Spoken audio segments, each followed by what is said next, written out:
My name is Ethan Walker. I am 32 years old. I live in Boston, Massachusetts. And until a few weeks ago, I believed I was engaged to the love of my life. Claire Morrison had been everything I wanted in a partner. She was 30, bright, full of warmth, and she had this smile that made the whole room lighter. I thought we were on the same page about our future. We'd gone ring shopping together. We talked about what our wedding might look like, and she'd even been telling her friends about our forever. At least, that's what I believed. But then, life has a way of tossing cracks into even the strongest-looking walls. It started small. A bit of distance, a new edge in her tone when I asked simple questions like, "What time will you be back from work?" Or, "Should I pick up dinner?" She'd brush me off, sometimes with a laugh that didn't feel natural. One evening, after she said she was grabbing drinks with co-workers, I spotted something that cut me deeply. Scrolling casually on Instagram, I saw a picture, Claire, sitting across a table, wine glass in hand, and opposite her was Daniel Harris.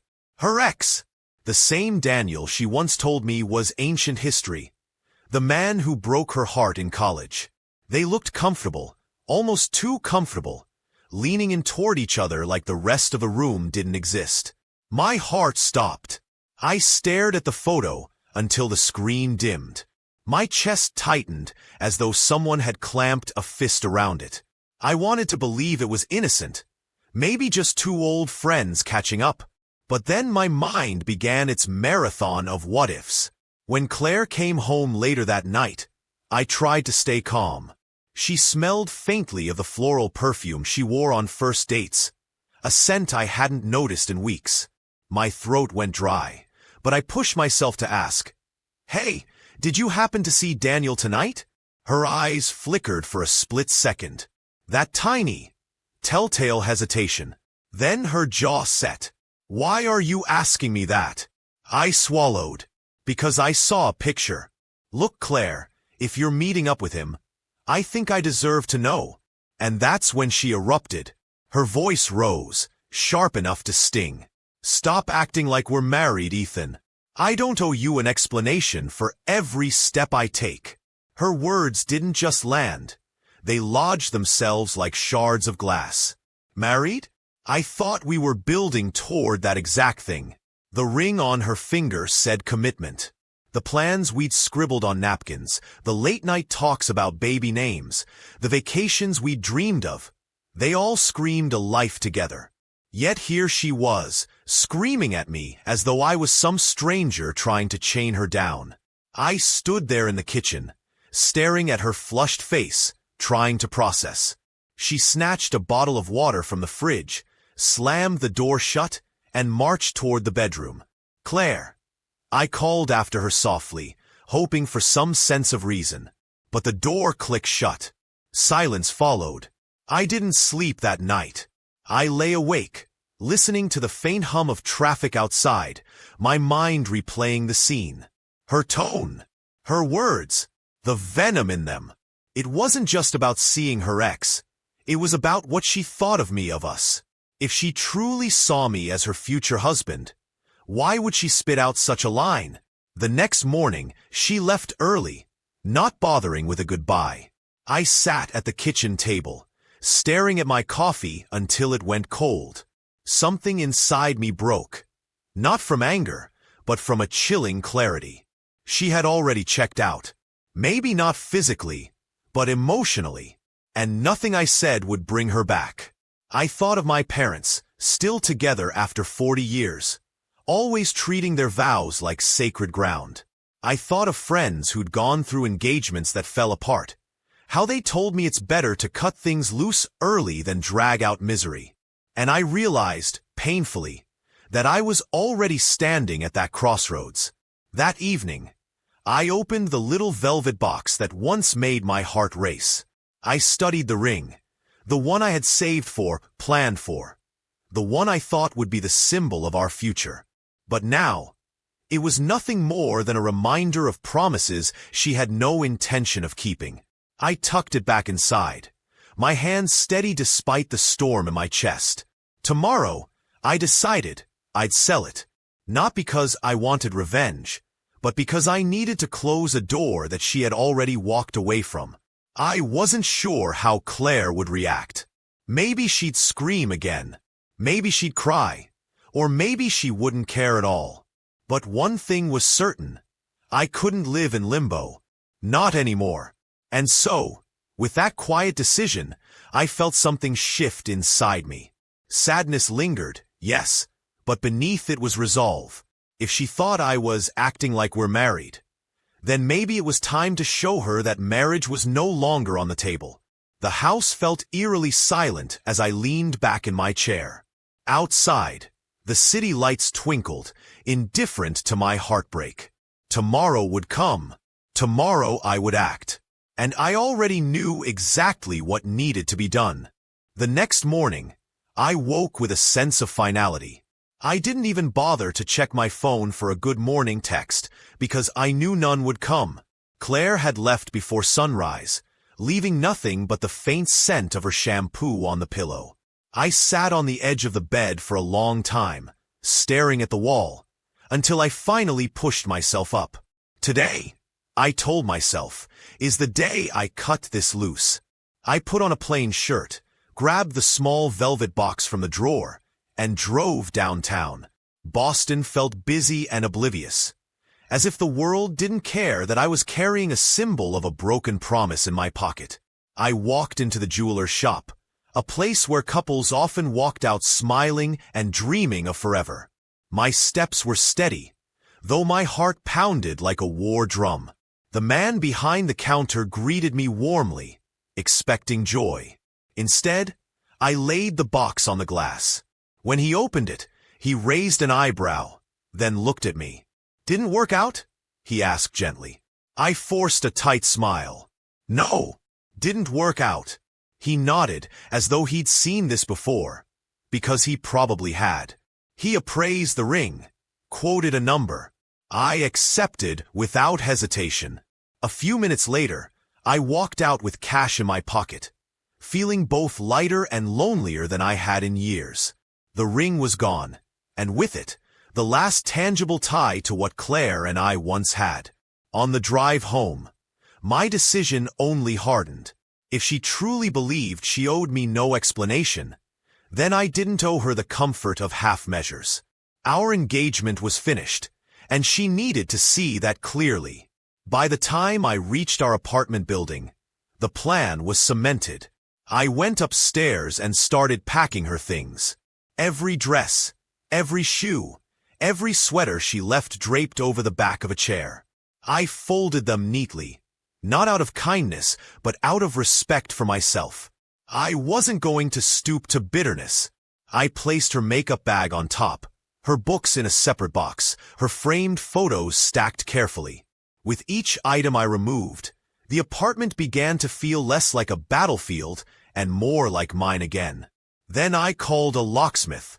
Within an hour, the locks were changed. The sound of the drill was strangely satisfying, like a line being drawn in permanent ink. I pocketed the new keys and set her old ones on top of the boxes outside the door. For the first time in days, I breathed fully. My chest rose without the weight of betrayal pressing down. I walked through the apartment, seeing empty spaces where her things once cluttered corners. The silence wasn't cruel anymore. It was cleansing. As evening fell, I sat on the couch with a glass of bourbon. The amber liquid swirled slowly, catching the dim light, and I thought about how strange life was.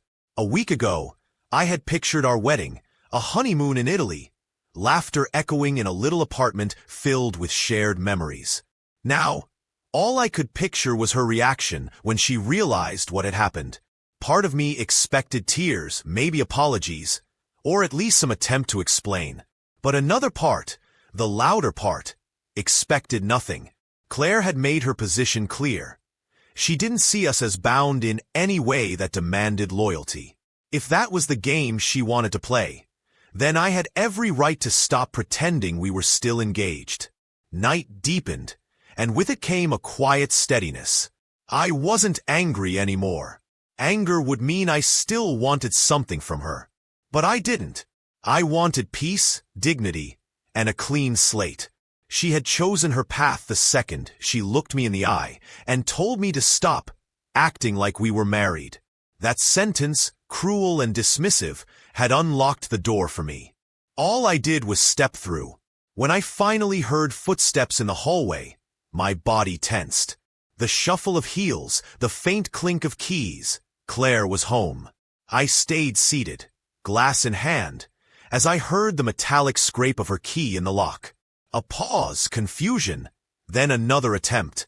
The knob rattled, followed by the sound of her keys dropping against the wood. Her voice rose, sharp with frustration. "Ethan? What's going on? My key isn't working." I took a slow sip of bourbon, letting the warmth burn down my throat. Then I stood, walked to the door and opened it. She was there, hair slightly messy from the wind, clutching her purse with wide, bewildered eyes. Her gaze shifted immediately to the boxes stacked neatly by the door. Her expression shifted from confusion to disbelief. "What is this?" she asked, voice trembling.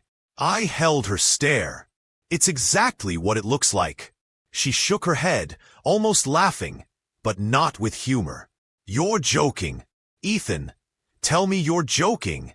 I didn't flinch. "You made it clear last night. You don't owe me an explanation, and I don't owe you a home."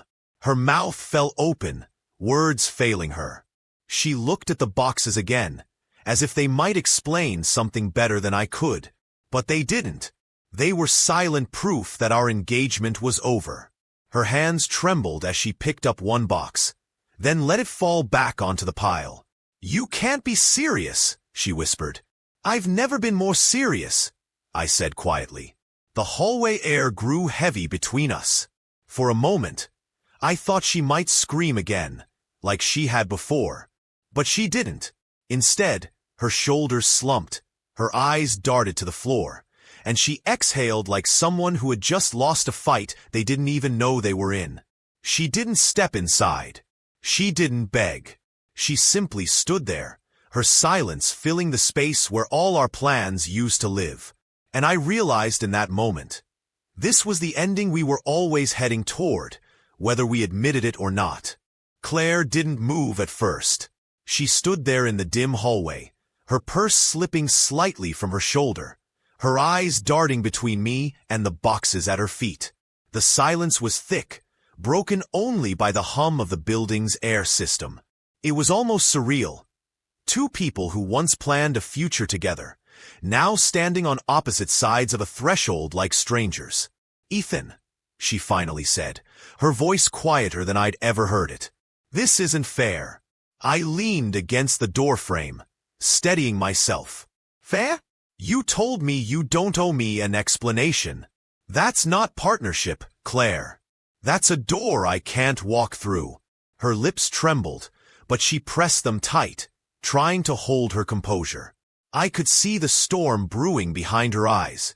Anger, regret, maybe even shame, but she swallowed it down. She bent, grabbed the top box, and straightened her back. For a second, she just held it there, as if its weight was more than just clothes and books. "Fine," she muttered. "If this is how you want to end things, then so be it." I nodded once. No theatrics, no shouting, just quiet certainty. She adjusted the box in her arms, turned, and walked down the hallway without looking back. The sound of her heels clicking against the floor grew softer, until it was gone. When I shut the door, the apartment fell into a stillness I'd never known before. The faint hum of the fridge, the ticking of a wall clock, each sound felt magnified against the emptiness she'd left behind.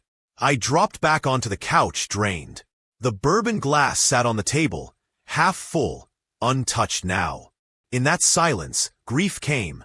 Not loud, not wild, but like a slow tide creeping in. I thought about the first time Claire and I met at a friend's dinner party, her laughter carrying over the clatter of plates. I thought about our road trip to Maine, when she sang off-key just to make me laugh. I thought about how I once imagined us growing old together, gray hair and all. Those memories didn't vanish with the slam of a door. They lingered, bitter and sweet, like smoke after a fire. But alongside them came a different feeling, relief. For weeks, maybe months, I'd sensed something unraveling between us, but I clung to hope like it was a lifeline. Now, that lifeline was cut, and though it hurt, there was freedom in no longer holding on. Over the next few days, the silence became my teacher. I didn't rush to fill the empty spaces she left. No rebound calls, no desperate messages begging her to return. Instead, I let the quiet settle into me, forcing me to face myself. I cooked simple meals, read books that had gathered dust on the shelf, and went for long walks by the Charles River. At work, my colleagues noticed a change. I wasn't distracted anymore, waiting for her texts or making excuses for her absences.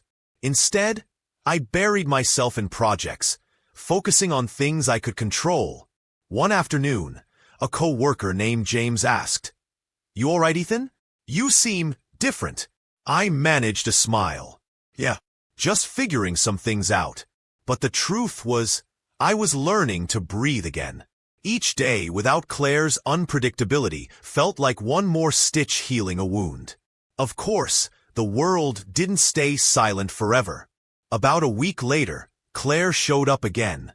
This time, she didn't knock. She just stood outside, her voice muffled through the door. "Ethan, can we talk? Please." I didn't move at first.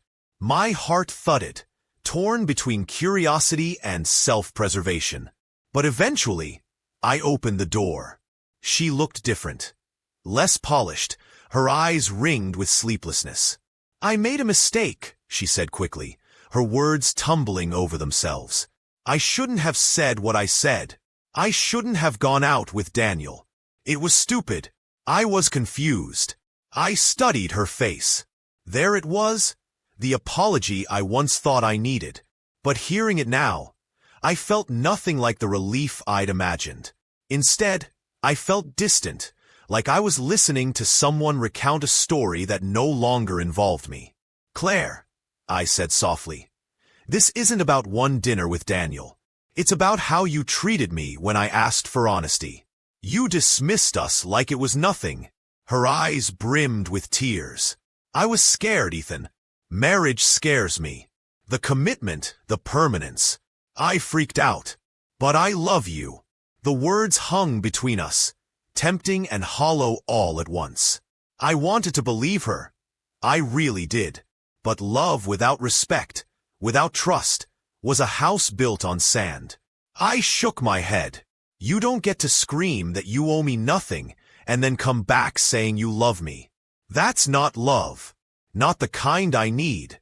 She covered her mouth with her hand, a sob breaking loose. For a moment, I almost reached for her, instinct pulling me toward old habits. But I stopped myself. She had made her choice. And now, so had I. "Please," she whispered. "Just think about it." But I already had. "I wish you well, Claire," I said, my voice steady. "But we're done." Her tears fell freely now, and for the first time, I saw her truly defeated. She turned, walked down the hall once again, and this time, I knew she wouldn't be back. I closed the door gently and leaned against it, my heart heavy yet strangely light. The silence returned, but now it wasn't loneliness. It was peace. The days after Claire's final exit felt oddly balanced between sorrow and clarity. For the first time in months, I woke without bracing for confrontation. The air in the apartment was lighter, uncluttered by tension. I cooked breakfast for one, brewed coffee without rushing, and sat by the window watching the city stir awake. It was a quiet routine, but it was mine, and it steadied me. I won't pretend it was painless. Grief doesn't just vanish because you make a strong decision. There were mornings I reached across the bed, expecting warmth that wasn't there. There were evenings I scrolled past photos of us, fighting the urge to text her. But each time, I reminded myself of the moment she screamed those words. "Stop acting like we're married." That sentence had rewritten everything. One Saturday, I boxed up the last remnants of her I had kept. Photos, cards, trinkets from our trips. I drove to a donation center and left the box on the counter. Walking back to my car, I felt strangely liberated, like I dropped more than physical weight. Memories remained, yes, but they no longer held me hostage. Friends noticed the change too. When James from work invited me to a Red Sox game, I said yes without hesitation. Sitting in Fenway Park, surrounded by cheering fans, I felt alive again. The beer was cold, the air buzzing with energy, and for the first time in weeks, I laughed, really laughed, without it feeling forced. "Good to see you smiling again," James said, clapping me on the shoulder. "Feels good to be smiling again," I admitted. It wasn't just about distraction. It was about rediscovering myself outside of her shadow. Claire had occupied so much of my mental real estate that I'd forgotten the hobbies, the people, and the passions that once defined me. Slowly, I began to reclaim them.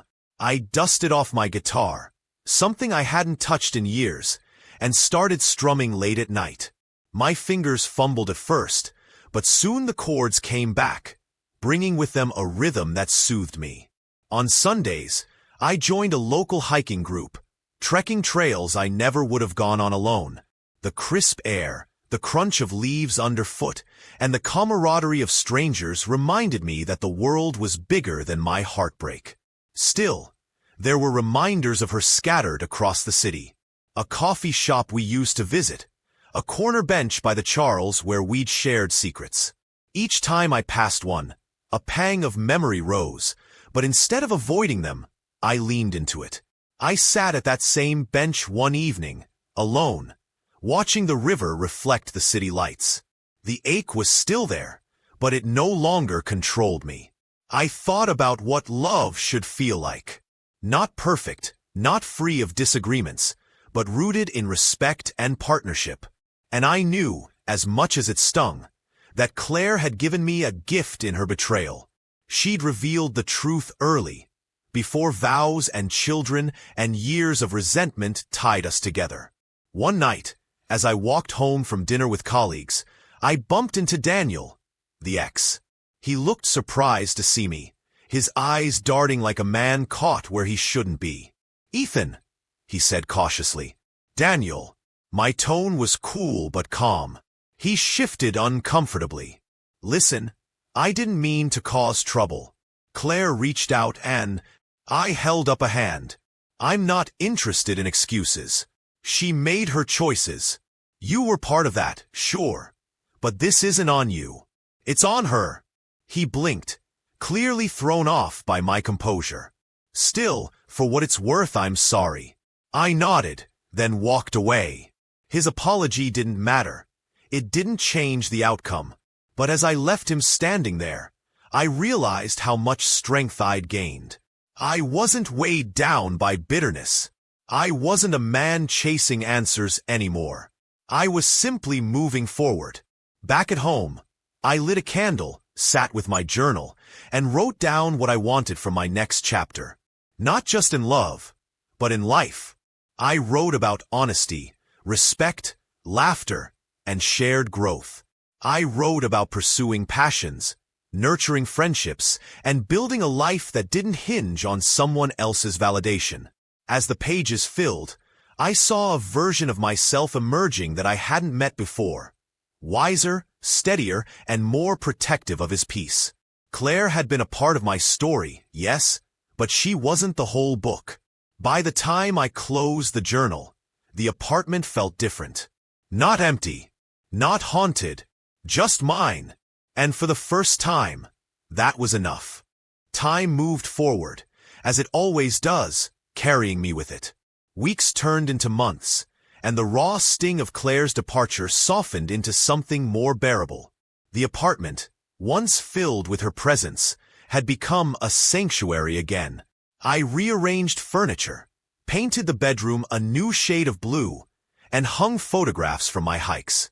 Each change erased her shadow and replaced it with pieces of myself. I won't lie. There were nights I still thought of her. Sometimes it was the good moments, her laughter spilling over a dinner table, or the way she tucked her hair behind her ear when she was nervous. Other times, it was the memory of her words cutting through me, reminding me of the line she drew when she chose dismissal over dialogue. But the difference now was that those memories no longer broke me. They were just fragments of a life I no longer lived. Work became steadier, too. I poured energy into projects, gained recognition from my team, and even earned a promotion I hadn't expected. My colleagues joked that heartbreak had turned me into a machine, but I knew the truth. It hadn't hardened me. It had simply clarified my priorities. I didn't need chaos disguised as passion. I needed stability, respect, and space to grow. One Friday night, James convinced me to join him and his wife for dinner at their home. Their warmth, their gentle ribbing, and the way they shared glances across the table reminded me that love could be simple and nourishing. On the way home, I realized something important. I hadn't sworn off love. I hadn't become cynical. I just understood more clearly what I deserved. It was around this time that I met Rachel. She wasn't a whirlwind or a dramatic twist of fate. She was a quiet beginning, a colleague of a friend who joined us for coffee after a hike. She asked me about the book I was reading, and we ended up talking for hours.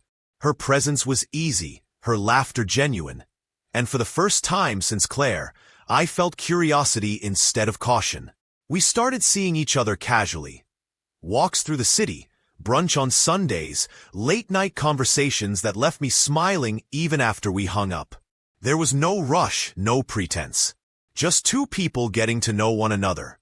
And in that simplicity, I found a kind of healing I hadn't known I needed.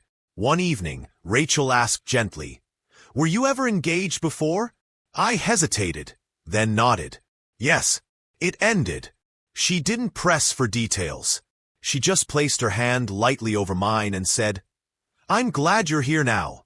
That single sentence carried more grace than any apology Claire had ever offered. In that moment, I understood closure wasn't about grand confrontations or final words. It was about reaching a place where the past no longer dictated my present. Claire had been a chapter, important, painful, but ultimately closed. The ring was gone, the locks were changed, and so was I. Months later, on a crisp autumn evening, I walked by the Charles River again, the same place I once sat alone nursing old wounds. This time, Rachel was beside me, her scarf tucked against the breeze, her laughter mixing with the sound of the water. I looked at her and realized that moving forward hadn't just been about losing someone. It had been about finding myself, and eventually, finding someone new who saw me for who I truly was. As the city lights reflected on the river, I felt grateful, not for the pain, but for the clarity it gave me. Sometimes love teaches us through joy, and sometimes through loss. Either way, it shapes us, sharpens us, and prepares us for what's ahead. I squeezed Rachel's hand, breathed in the cool night air, and let go of the last ghost of Claire. The chapter was closed. The future was open. If there's one thing I've learned from all of this, it's that silence often speaks louder than apologies. When someone shows you who they are, when they dismiss your need for respect, when they treat loyalty like an optional extra, it's not your job to convince them otherwise. It's your job to listen, to protect your dignity, and to walk away with your head high. I thought losing Claire would destroy me, but it didn't. It refined me. It taught me the kind of love I need, and the kind of treatment I will never accept again. Closure isn't about winning arguments or hearing the right words. It's about reclaiming your peace and trusting that the right people will never make you beg for honesty. So here's my truth. Love should feel safe, not conditional. Commitment should be honored, not mocked. And the person who truly deserves you will never make you question your worth. To anyone listening who's holding on to something that's already broken, let this be your reminder. Sometimes letting go is the most courageous form of love you can give yourself. And when you do, trust me, the silence won't feel empty forever. One day, it will feel like freedom.